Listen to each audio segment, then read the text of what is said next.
unaware he owned the company signing their $800 million deal.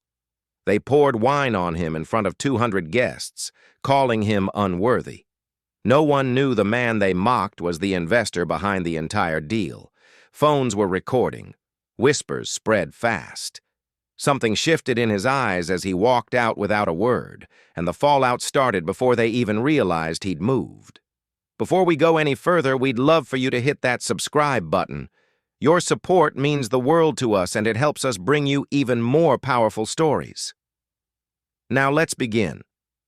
You know that night where everything looked polished but something ugly hid under the shine? That was the night Marcus Thompson walked into the Riverside Grand Ballroom. He wore a navy suit, neat fade, simple watch, nothing flashy. The kind of look rich people ignored because it did not scream for attention. He liked it that way. Let them guess, yo. Crystal lights hung over white tablecloths. A string quartet played something soft that no one really listened to. Perfume mixed with the smell of steak and wine. Phones were out. Nobody wanted to miss proof they had been in the room. On every screen, one logo kept spinning. TechCore Dynamics. Their big $800 million deal with a mystery investor was all anyone talked about. The staff whispered about it in the hallway. The guests bragged like they owned it. Marcus moved through the crowd slowly, hands in his pockets, eyes scanning faces. Security had already stopped him once at the door. The guard had looked him up and down and asked, "You with catering?" "Sir?" Marcus had smiled and shown his black invitation card with the silver seal. The guard had stepped aside, embarrassed, but still. Inside, the same energy followed him. Two women in sequins gave him a glance, then moved their clutches to the other arm like he might bump into them. A man in a tux cut in front of him at the bar and said, "Staff first, right?" With a little laugh, Marcus simply shifted to the side and ordered water. No need to explain himself. If tonight went the way he planned, explanations would not be necessary.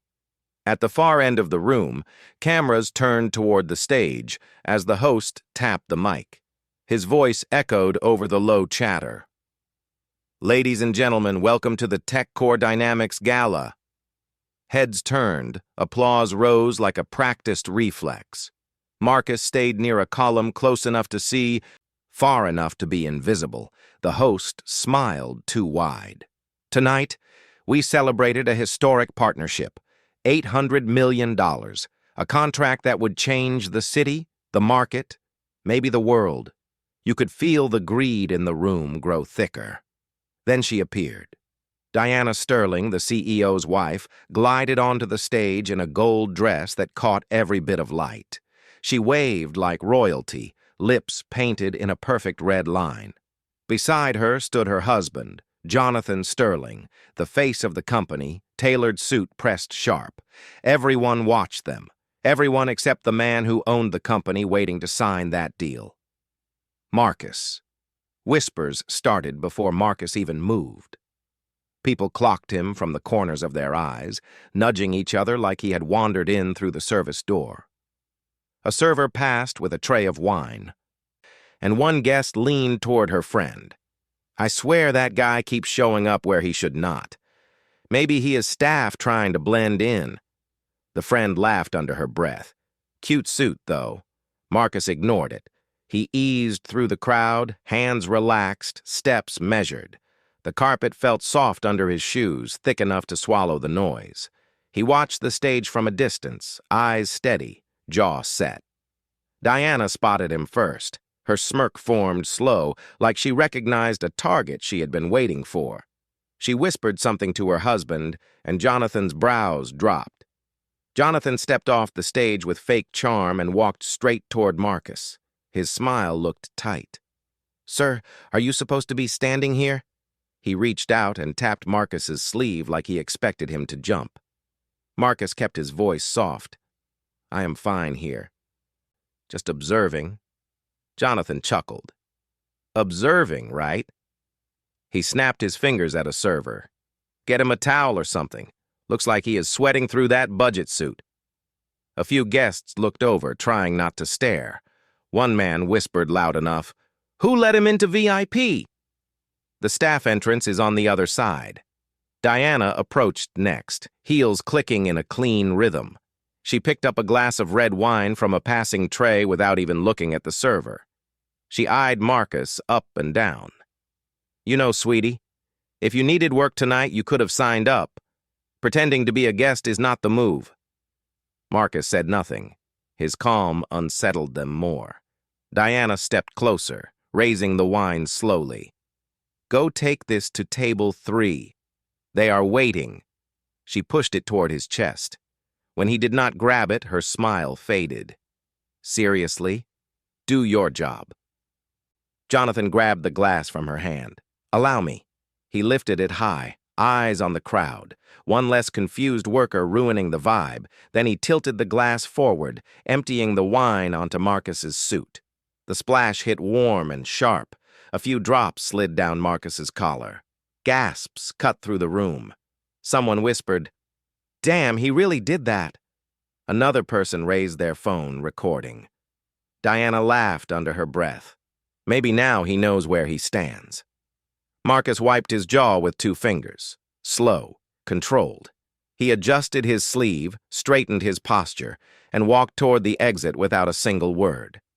A server whispered as he passed. That man walked out like he owned the place. Nobody believed it. Yet the hallway outside the ballroom felt cooler, almost silent after the burst of noise he left behind. Marcus moved with steady steps, fingertips brushing the edge of his jacket where the wine clung in a dark stain. He exhaled once, quiet and controlled, then reached into his pocket and pulled out his phone. The screen lit his face with a soft glow. He tapped one number. A voice answered fast. "Ready for instructions, sir." Marcus kept his voice low. "Pull the offer. Lock every channel. Announce it now." "Understood." He ended the call without emotion. A couple waited near the elevator, watching him like they recognized him from somewhere they could not place. The woman murmured, "That's the guy they drenched." He didn't even react. The man shook his head slowly. Rich folks never expect quiet ones to bite back.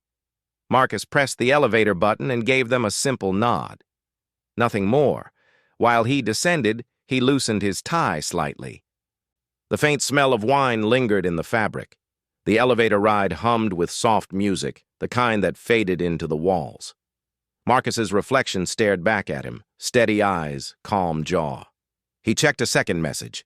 The legal team already confirmed action. Everything was moving. When the doors opened, the lobby buzzed with guests stepping out for calls, drinks, or a slice of fresh gossip.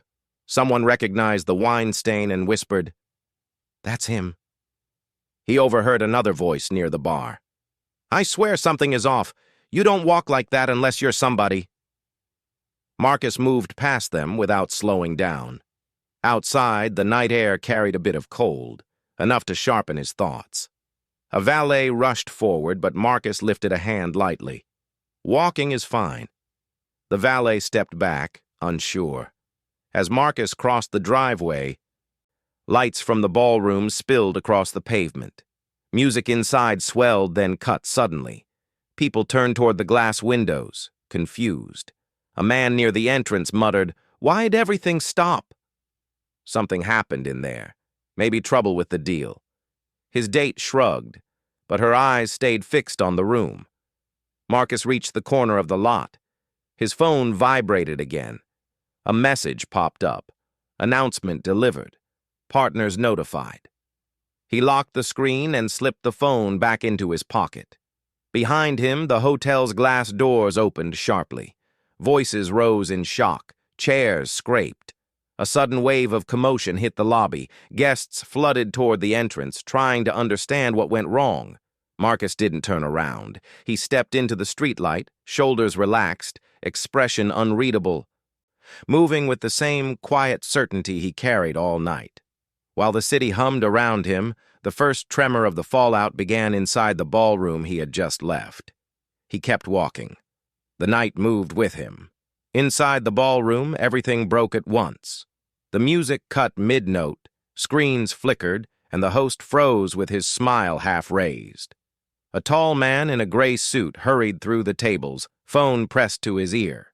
His face shifted from confusion to panic.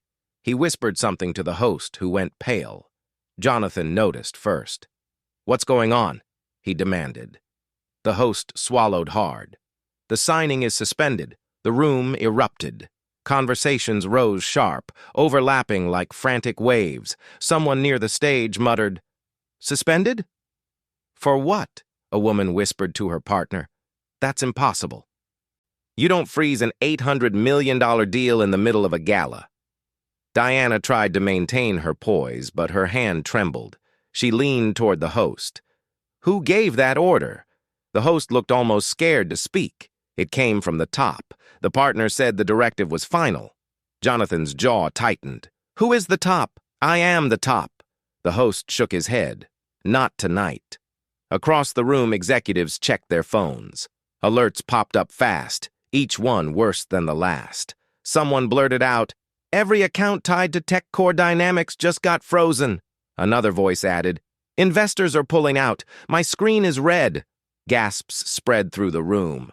Cameras clicked again. Even the server stopped moving. Then someone near the doors tapped a friend and whispered, "Look at this." The friend leaned closer, eyes widening. "Wait, isn't that the guy they poured wine on?" A video played on a phone. The clip showed Jonathan dumping wine on Marcus, the splash clear, Diana smirking. The caption read, "They humiliated a man they thought was staff." He walked out like he owned the place. The clip traveled through the room fast. Guests stared. Phones lifted. Gasps turned into sharp silence. Diana grabbed Jonathan's arm. "Fix it now," he snapped back. "I don't even know what broke." Her voice cracked. Someone did this on purpose. A new alert appeared on the main display screens. Tech Core Dynamics contract terminated. Jonathan blinked hard. Terminated. No warning. No negotiation. Someone from the board stormed up to him. "This is catastrophic." "Do you know who you offended?" Jonathan barked. "I offended no one," the board member shot back. "You offended the man who funded this deal." Diana's breath hitched. "Who?" The board member's voice dropped. "Marcus Thompson." Jonathan's face drained. The board member added, "He owns the partner company. All of it." A gasp rippled across the hall. A server whispered near the wall. "Told you he didn't walk like staff." Another server whispered back. "They messed with the wrong guy badly." Jonathan looked around the room like air had vanished. Diana pressed a hand to her forehead, makeup smudging. Her voice shook. "We poured wine on the investor. The fallout hit full force. Guests backed away. Some left quietly. Others recorded everything. Tech Core Dynamics' future cracked in real time. And somewhere outside, Marcus kept walking. Morning arrived rough for Jonathan and Diana. Headlines flooded every screen before sunrise. Clips of the wine splash looped nonstop. Comments dragged them without mercy. Investors bailed. Partners vanished. Board members resigned overnight. Tech Core Dynamics' value dropped so fast, it looked unreal. Diana barely slept. She sat on the edge of the bed, hands shaking, mascara smudged, phone buzzing non-stop. Jonathan paced the room, hair messy, shirt wrinkled. Every call he made ended in the same blunt tone. "We're out. Don't call again." By noon, Diana told him, "We have to talk to him. If we don't, everything's gone." Jonathan hesitated, then nodded weakly. They drove to Marcus's quiet neighborhood, the complete opposite of their chaotic morning. When Marcus opened the door, he studied them with calm eyes, like none of the storm touched him. Diana spoke first. Her voice broke. "We were wrong. We treated you like nothing. Please let us fix this," Jonathan added, shaky.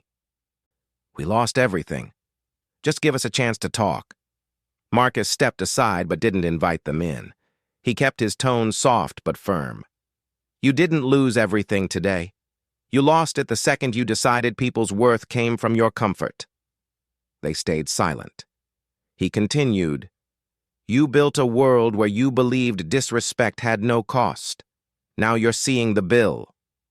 Diana wiped her face, whispering, "We didn't know who you were." Jamal answered, "That's the problem. You didn't care who I was." Jonathan swallowed hard. "Is there anything we can do?" Marcus shook his head once. "The deal is gone, the trust is gone, and my door is closed." He stepped back and ended it with a quiet final line. "Walk carefully. The world is smaller than you think." They left with nothing.